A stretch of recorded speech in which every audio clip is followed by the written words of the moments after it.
Today we're going to do another surfboard review, much like the last one, except different because it's a different board. Today we're going to be looking at the Seaside and Beyond, shaped by Machado and delivered in Firewire Tech. This is it here. Now this board is actually my wife's board, so I don't have lots of footage of me riding it. I've taken it out a few times, but mostly it's been a case of switching over when we were surfing just for a couple of waves here and there. She's pretty protective of it. She's got a nice red finish. Now this is the 6.8, so it's the smallest one they make. A little background on why we went with this board. I'll actually show some footage of my wife riding it. So she is coming down off of a longboard, a 9.0, which she rides most of the time. She's not into sort of big waves, but she's looking to do a little bit more turning and flicking around, and I wanted to get her onto something a bit smaller. So we went ahead and got this. Now I got this at the same time as I got the Seaside. And when it first arrived, my first impression was, man, that looks like it would be a good big wave board. It's 6.8, it's got tons of volume up the front, it's got this beautiful tapered out pintail, it's a quad. It's got a little bit of weight to it. That's the thing that tripped me out the most, because I was expecting it to be incredibly light like the Seaside, but when I picked it up, it's got a little bit of weight to it. It's that LFT technology. You can research what that is, but it has a bit of weight to it, and it's a little bit more narrow than my Seaside, because I got quite a large Seaside. I got the 5.9. You can see the review of that here somewhere. There's a link, or it'll be at the end of this video or something like that. Anyway, have a look for that if you're interested. But I did manage to get out on this the other day. We were out surfing just for a bit of fun. It was probably chest ahead, a little reef pass, break-in rights. It was a little bit punchy on the takeoff and then just kind of mellowed out walls. And I jumped into a couple on this. It was freaking awesome. Like, it was really, really, really cool. Really enjoyed this. I think, to be honest, I prefer this over the Seaside in many ways. But it's a strange thing to say it that way, because really, even though the name is similar and the shape is similar in some regards, they're completely different boards. They'll enter your quiver and in completely different ways. You could very comfortably have a Seaside and have a Seaside and Beyond in your quiver and use them for a whole bunch of different things. Now you'll hear Rob talk about it. I mean, when Rob talks about it, his Seaside and Beyond is his kind of mellow, get warmed up board, you know, just sort of cruising small waves. And then he jumps onto the Seaside or his Glazer, the newer one, for like more punchy waves and trying to do some more turns.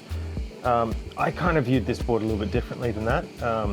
Maybe the 7-foot or the 7'4" for someone my size would have that kind of feel to it. But the 6.8 for me felt super responsive. It was a step-up board. I started thinking about, man, I want to put this in like some big walls. I don't want to put it in punchy waves. I don't want to put it like in hollow waves, but I definitely want to put it into some big walls, you know, some stuff where it's starting to get, you know, head and half, double, sort of a bit slopey, a little bit fuller, just sort of long lines, point break kind of stuff. I think on that kind of wave, this board is going to shine. All right, that's my little take on where I would use this board. Now, what I've seen with my wife surfing this board is, first and foremost, is that it paddles well. She's getting into waves just as easily as she was on her 9 long. I don't know whether that's confidence or just a little extra. She's putting a little bit extra into her paddling to get the waves, but she's definitely paddling into some waves that most people would miss. So it definitely paddles well. Little information: my wife is not a very big person. I think she sits about 5'2", around 90-95 pounds or something like that. So she's a slight girl. So this is a big board for her, but she does get into a lot of waves and she can control it really well. She's taking off, getting some steep drops, flicking it around quite well, and getting on the tail, getting the maneuverability into it. She's, like I said, she's not into big waves. She likes waves that sort of sit around waist to chest. So it's not like she's got a lot of room to move, but she's able to move this board around fairly well within that sort of compact space of a smaller wave. It's got a lot of glide for her. And she seems to be really, really enjoying it. Now, the quad setup we've got here on this one today, we've got it set up with the controller. So this is also in futures. but these are the controller fins. They're not the Machado fins. Only reason for that is that my wife liked the look of them, so she decided those were the ones, and they work really well. They generate good speed, they're very stable. They felt great when I was riding it. Felt really responsive. One of the things I noticed, especially with this board, I think, is because from about here back, the tail just tapers in so much. Like it becomes such a thin. It's almost like it's a slightly V'd out pintail, like you just cut the pin out. It doesn't have a big wide tail like you would find on a fish. Even compared to the Seaside, the tail feels much more tapered in, much more narrow.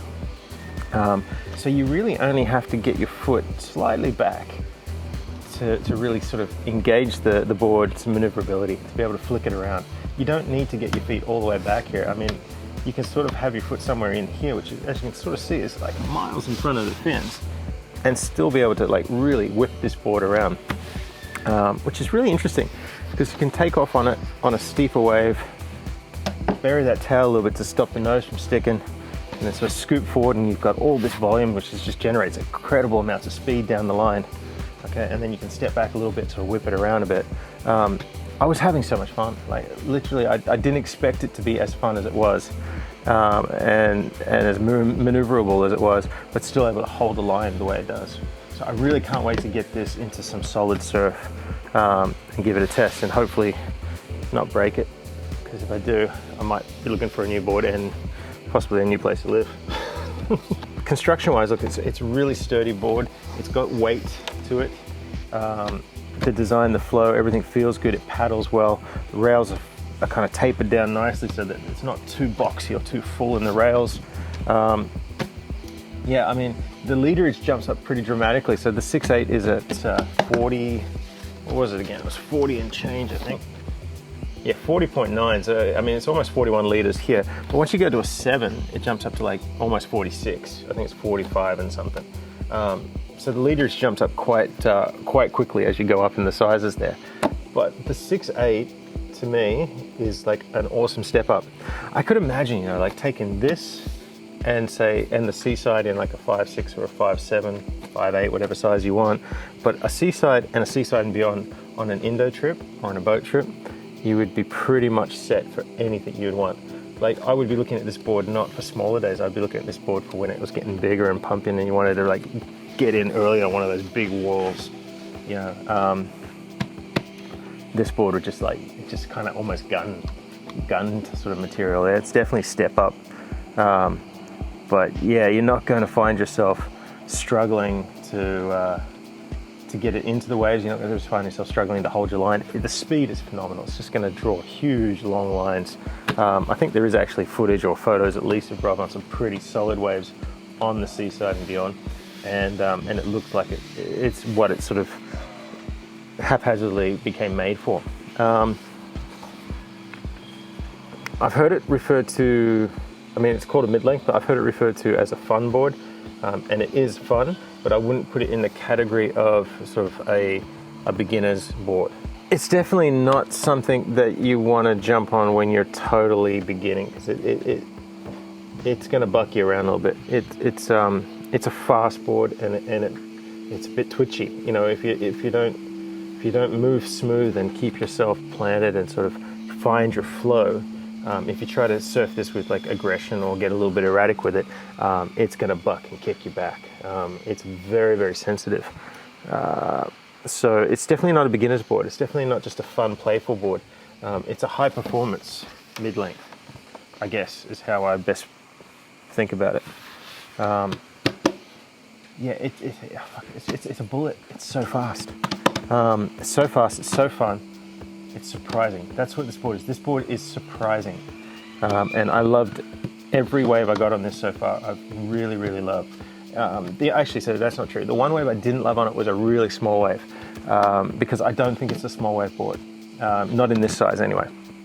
For me, this size, it's not a small wave board. My wife likes it for smaller waves, but I think a 6.8 for somebody who's around my size, I'm just shy of 5'11", I don't know, pounds, I'm 79 kilograms. So, for someone in sort of my my sort of size and weight class, this in a 6.8 is just brilliant, absolutely brilliant. So highly recommend it if you are looking to get yourself into something. It's got a little bit more volume, a little bit more length, a little bit more forgiving for a surfer who knows what they're doing. Look at the Seaside and Beyond, and look at it in the 6.8 or the 7.0. Because I think once you start going up higher in volume, you are going to turn it into sort of that more classical mid-length funboard kind of step down from a longboard shape. But otherwise, yeah, this is a sick board. All right, that's the review. Enjoy. Like, comment, subscribe. You know the drill. Everyone says the same thing, and it just helps. It's kind of cool when it happens.